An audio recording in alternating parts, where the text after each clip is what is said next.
கர்த்தருக்கு முதலாவது வார்த்தைகளை தெரிவித்துக் கொள்கிறேன். அடுத்தபடியாக இந்த என்னுடைய சின்ன வயசுலேருந்து என்னுடைய அப்பாவுடைய நண்பர் தான் நாம் தவழ்றதுலேருந்து என்னை பார்த்துட்டு இருக்காரு. அவருக்கு வாழ்த்துக்கள் தெரிவித்துக் கொள்கிறேன். அப்புறம் பாஸ்டர் அம்மா உஷா எங்கள் அம்மா மாதிரியே அப்படியே இருக்காங்க. அவங்க பாப்பா கொஞ்சம் ஹம்மிங் போடுப்பா, டெம்போ இல்லாமல் ஹம்மிங் மட்டும் போடு. எங்கள் அம்மா மாதிரி அப்படியே இருக்காங்க.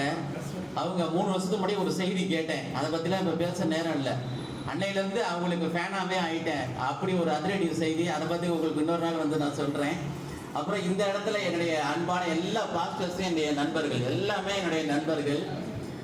அப்புறம் சொல்லப்போனால் இங்கே இருக்கிற வேறு யாரும் எனக்கு தெரியும்னா உங்கள் எல்லாரையுமே எனக்கு தெரியும். எப்படின்னா எங்கள் பாப்பா 10th படிக்குது. அது சொல்லும், டேடி எங்கே பாஸ்டர்ஸ் மீட்டிங்லாம் இல்லை வரமாட்டேன், ஆனால் பாஸ்டர் உஷா அவங்க சர்ச்சில் மட்டும் பாஸ்டர்ஸ் மீட்டிங் வச்சா கண்டிப்பாக நான் வந்துடுவேன்.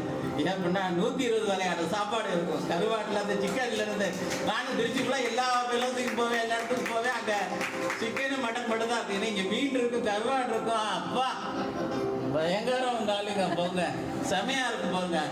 அது மாதிரி எங்களுக்கு ரொம்ப சந்தோஷம். சிஸ்டர் டெய்லி எங்களுக்கு கான்டாக்ட் பண்ணியிருப்பாங்க வாட்ஸ்அப் மூலமாக. அதுக்கப்புறமா சொல்லணும்னா இங்கே இருக்க ஐரின் பாப்பா முன்னாடி தான் எங்களுக்கு ரொம்ப பழக்கம். எக்ஸிபிஷன் வந்திருந்தாங்க, எங்கள் ஃபேமிலியாக போயிருந்தோம். ஐரின் பாப்பா எனக்கு ரொம்ப பழக்கம். அதுக்கப்புறம் முக்கியமாக சொல்லணும்னா இங்கே இருக்கிற தாமஸ் அவர்கள் ரொம்ப எங்களுக்கு ரொம்ப பழக்கம். அவருக்கு இன்னைக்கு என்னன்னு தெரியுமா உங்களுக்குலாம்? யாராவது கேட்டீங்களா? என்ன அது ஹாப்பி பர்த்டேலாம் சேர்த்து சொல்லுங்க அவருக்கு. ஆமாம், 37வது வருஷம் அவருக்கு எல்லாம் ஹாப்பி பர்த்டே. அடுத்து இந்த விழாவுடைய அருமையான நபர் நம்முடைய ஊழியக்காரர் இவர் தான். இவருடைய okay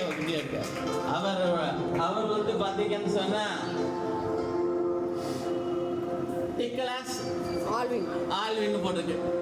what is the meaning of the டிக்லாஸ் ஆல்வின்? சீக்கிரம் முடிச்சிடலாம். யாருக்காவது தெரியுமா? இவரை வந்து கேட்டேன், அவருக்கே தெரியல அப்படின்ட்டாரு. அப்புறமேட்டுக்கு உங்களுக்கு யாருக்கா தெரியுமா அதுக்குரிய மீனிங்கு? நான் காலையில் இங்கே வந்து ஏஐயில் போட்டு பார்த்தேன். டிக்லாஸ் அப்படின்னு சொன்னால் சாஃப்ட், ஜென்டில், லைட் டச் அப்படின்னு போட்டுச்சு. உண்மையிலுமே நம்முடைய பரிசுத்த ஆவியானவர் புறா வடிவானவர், மிகவும் மென்மையானவராக இருக்கிறார். இவரும் அப்படித்தான் இருக்கிறார். நான் பழகின வரையில் இத்தனை ஆண்டுகளாக.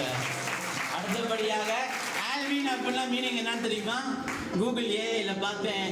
அப்படின்னா என்ன? விக்டரியா, எவ்ரி எல்லா ஈவெண்ட்லையுமே ஒரு வின்னரா, ஃபெலோஷிப் அப்படின்னாலே யாரு தான்? பரிசுத்த ஆவியானவர். சரி, நிறையா உங்கள்கிட்ட பேசிக்கிட்டே இருக்கலாம்.